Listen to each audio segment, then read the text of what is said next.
Welcome back to ACL Warrior Club. If you haven't seen my episodes before, you can go back and watch them. I'm going to be talking about week 2. Now I'm week 2 post-op, day 8.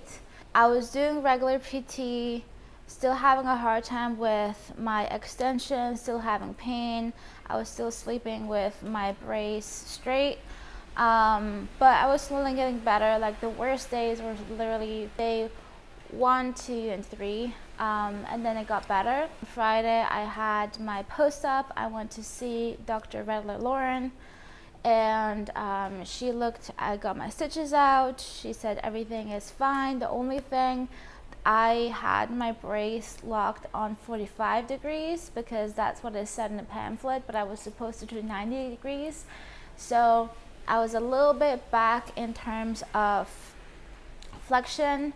My extension was still lagging, but she was really happy with the incision. She was happy with my swelling. She was happy with my strength, so I was in a good position.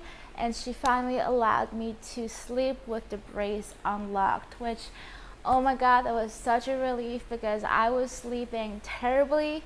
I am a stomach sleeper. I'm a side sleeper. I want to have, especially this leg, I usually have it bent. So I was really excited to hear that. But I still had to walk with it straight because I still did not have any, not enough strength in my quad to contract that. And what happens is if you walk with a bent knee, that's a lot of pressure on your joints. So you can actually do some damage. So that's why I was still not allowed to walk with it straight. She also went over with me the pictures of the surgery, which was really interesting. I actually have watched a live surgery, not my exact one, and I passed out because I was just like, oh my God, this is too much. But seeing the pictures of my own knee was really cool, and she explained it, and I could actually see like the femoral bone, the tibia bone, and I could see the ACL. I could see where she fixed it. So that was really cool. But at 2 weeks, it says to go to 90 anyway. Honestly, I don't see a point in limiting it because stiffness is an issue, not stretching it out too much. Mm-hmm. So is a PT for bare procedure same as like a full reconstruction? The initial stages are very similar. Once you get out of the initial 6 weeks, bare patients usually progress through the next stages of recovery more quickly. And this thing about sleeping with it locked for 4 weeks is and only walking for 2 weeks. Mine is flipped. Usually we do sleeping for 2 weeks and walking with it locked until you can do a perfect straight leg raise without it bending. So show me your right leg, make it straight and lift it all the way up. So that's a straight leg raise, no lag. Try that on your left side. Perfect. So stop. So see how it wants to bend? That's normal. That's a lag. We expect that at this visit. But between now and the next visit, that will go away. Okay. And as soon as you can lift this one perfectly like that, you can walk with the brace unlocked. Okay. But until then, the brace is still locked to pirate peg leg. Okay? But starting when it's been 2 weeks from surgery, which is probably Monday, I think, right? You can start to put full weight on this. Okay. How much can you bend it? Just drag your heel up a little bit. Perfect. I expect like 30 or 40 degrees at this visit, so that's great. Your goal by the next visit is to get to 90. That's why I usually set it at 90 because I want you to get motion. Right. Okay? Yeah. When you see me next time, you're going to get an x-ray. I want 90 degrees. I want no swelling or minimal swelling. And we're going to check your ACL. And if you've met all the milestones, that's when you get to get rid of your brace. Okay? Cool. So when is that again? And a month from now. When it's been 6 weeks from surgery. Okay. So a little over a month, 5 weeks, 4.5. So it'll be like, that first week of September probably. Yeah. Okay, that's actually pretty perfect. Okay. So I'll be back. So I have this sometimes knee pain in here. Mm-hmm. Is that the meniscus? Nope. Meniscus is all back here. Okay. So that would be the pain that I have here. Sometimes I have a little. It is super hard to identify what pain you're feeling as. Is this meniscus? Is this ACL? Is this drilling? So I wouldn't even waste your time trying to think about it. You have surgery, you have pain. But pinpointing what is what, not even worth it. Okay. But it's normal to still have some pain here. And you're still a little swollen, so definitely keep icing it, and that's normal. Okay. Okay. And then I was gonna ask the Compex, which is it's like the stimulator of the muscle. Do you recommend that at all? Therapists usually do it. It's in your PT prescription to allow them to do it if they want to, but it's case by case. So talk to your therapist about it. Yeah. Okay. Okay. Cool. are you going to Florida? Well, that's kind of what I was, because my boyfriend is playing rugby in Wisconsin. Okay. Which is going to be the 11th and the 10th and 11th, so I'm going to go there. Mm-hmm. And I was thinking of going to go back to Florida first, but I think I'm just going to stay here and go directly to Wisconsin. Okay. Yeah. But still on crutches, correct? And Till starting Monday. on Monday, start to put some more weight on it. Okay. And then it's weight bearing as tolerated. So crutches for comfort, but put as much weight as you can. And when you realize you don't need the crutches, get rid of them. Okay. If I have some pain, is that just kind of like getting used to? Or if I have pain putting weight on, should I not put weight on? Put less weight on it. So only as much as you can tolerate. Okay. Okay? And You're then so great. I can bend it. I'm Yep. sleeping. That's great. Yep. So the but only I time it has to keep be it locked straight. is when you're walking. And that until I can. Until you can do a perfect straight leg raise with no lag. Usually that comes around week 4. Okay. Just to give you an estimate. Okay. Cool. Okay? Awesome. All right, I'll see you in a month.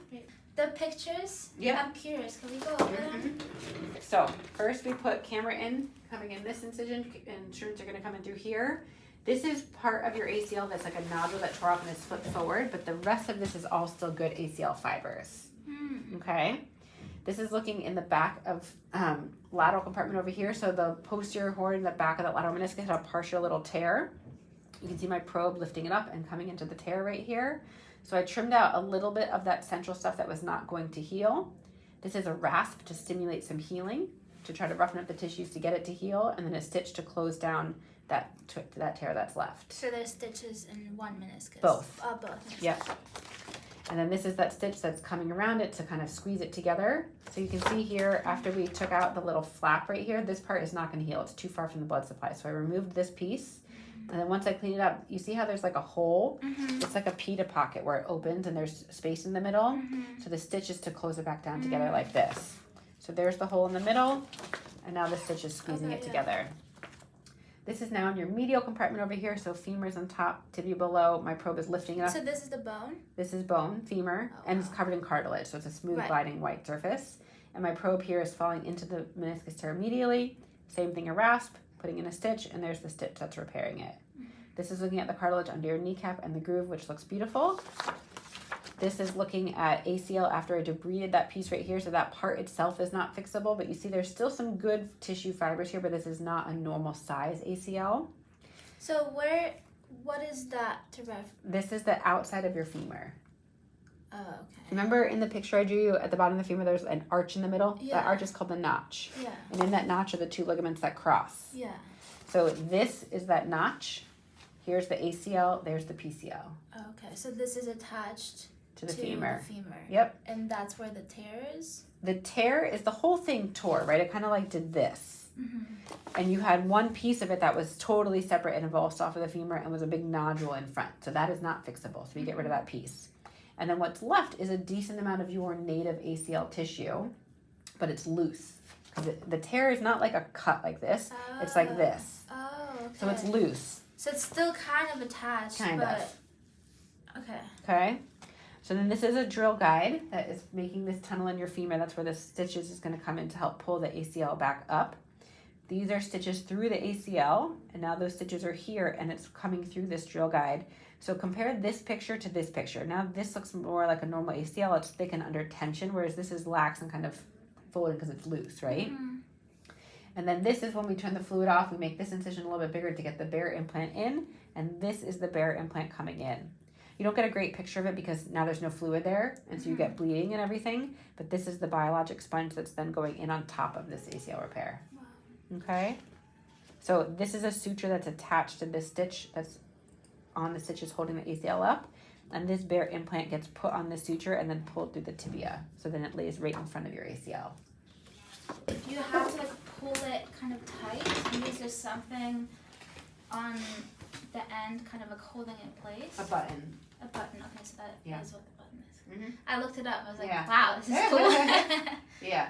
Awesome. Okay. Cool. Great. But you're doing great. I'll see you in a month. Thank you so Okay. much. Yes. Bye, guys. So now, after 14 days, so at the end of the second week, I would be allowed to slowly weight bear, of course, because I haven't been weight bearing for 2 weeks.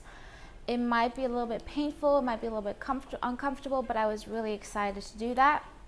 So I was still had to wait 2 days because I had my PT, I had my post-op on Friday, and so that was, I think, day 12. So I still had 2 days. No, it was day 11. So I still had 3 days until I could walk off crutches.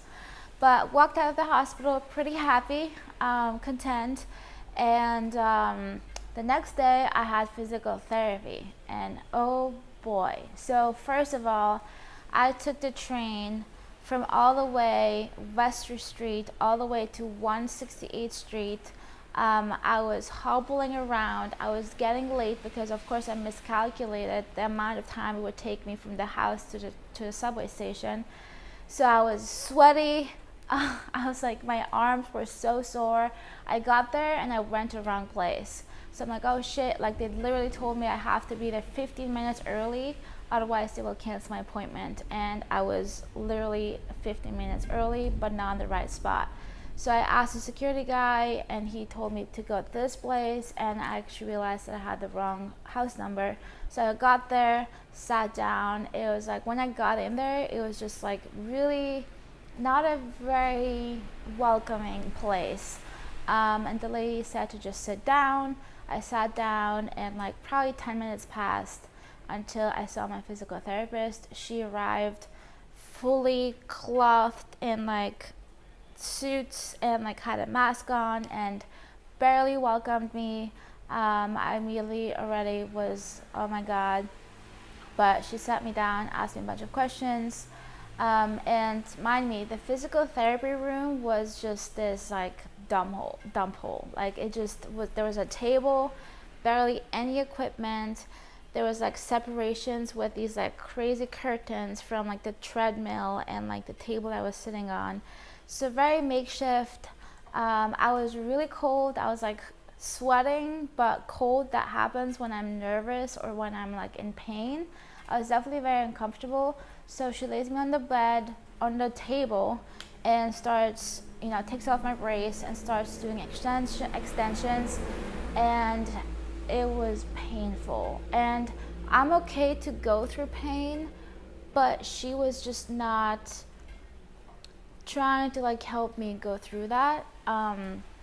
Or like, encouraging me or supporting me or saying, do we need to go slower? So my left hip started like completely locking up because I was holding my knee up because it was really painful.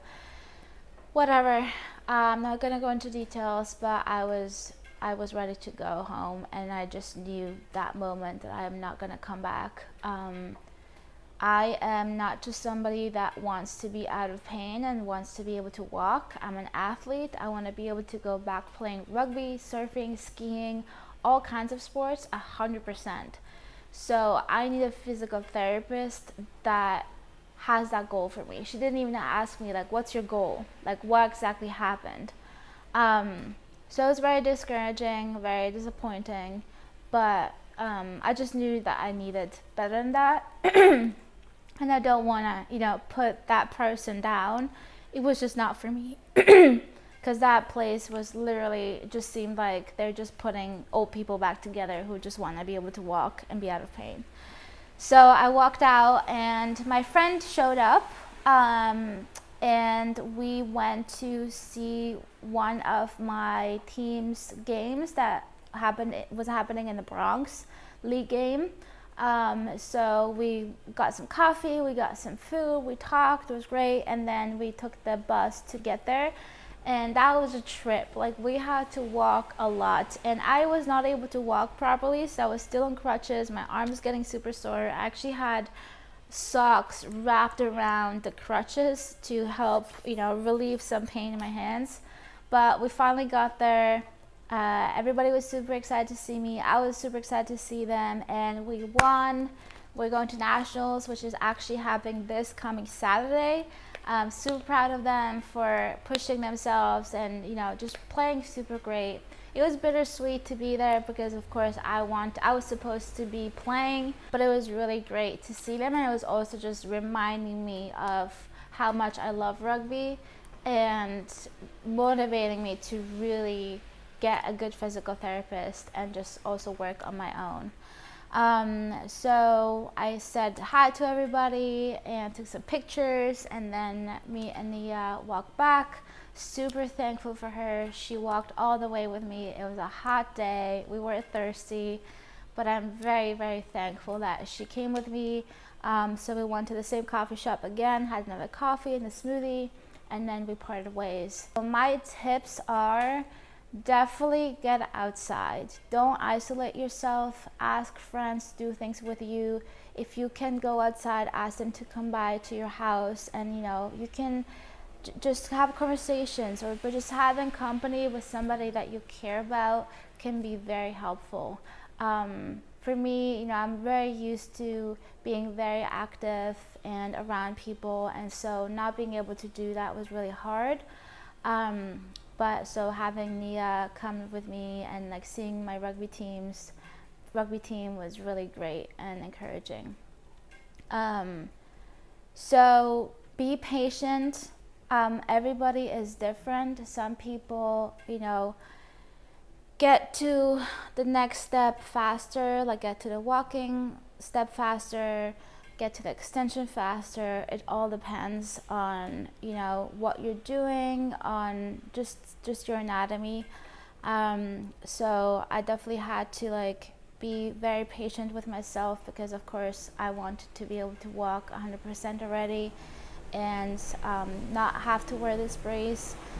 But it's okay, it just takes time. It's up to you, but these have helped me a lot to stay strong mentally and physically, and to not lose motivation, to not lose hope, to still be happy and have good days and all of that. So tip number 1 is journaling. I have this journal where I have literally made a template where I journal every single day. I write 3 things that I'm grateful, 3 things that were good, and 3 things that could be better, and also in addition to how I feel, my knee pain, swelling, and all of that. And I've been doing that every day, and it's great to also look back at this now, but that has really helped me to kind of set the tone for the day.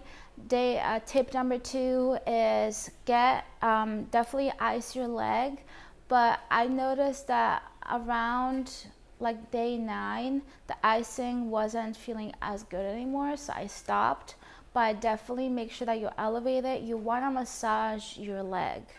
You definitely want to get that swelling down to your lymphatic drainage so that you pee it out, you sweat it out. Tip 3, make sure you eat properly. Make sure you eat lots of protein, lots of whole foods. Your body is in a lot of stress to heal this injury, so it needs all the nutrients to heal properly. Drink plenty of water. I don't really like water that much, especially not here in Florida. So I've been adding lemon essential oils, and I feel so much better. It's actually also giving me energy and helping me with digestion. I will put the link below if you're interested. And then tip number 4 is, when you sleep, have the pillow between your legs. Now that I can bend my knee, it's a lot easier, but I still have the pillow right next to me, and I put my leg on top. So that's it for today. Be on the lookout for week number 3 and week number 4, and just more information. If you have any questions, reach out to me. Be happy to answer any questions.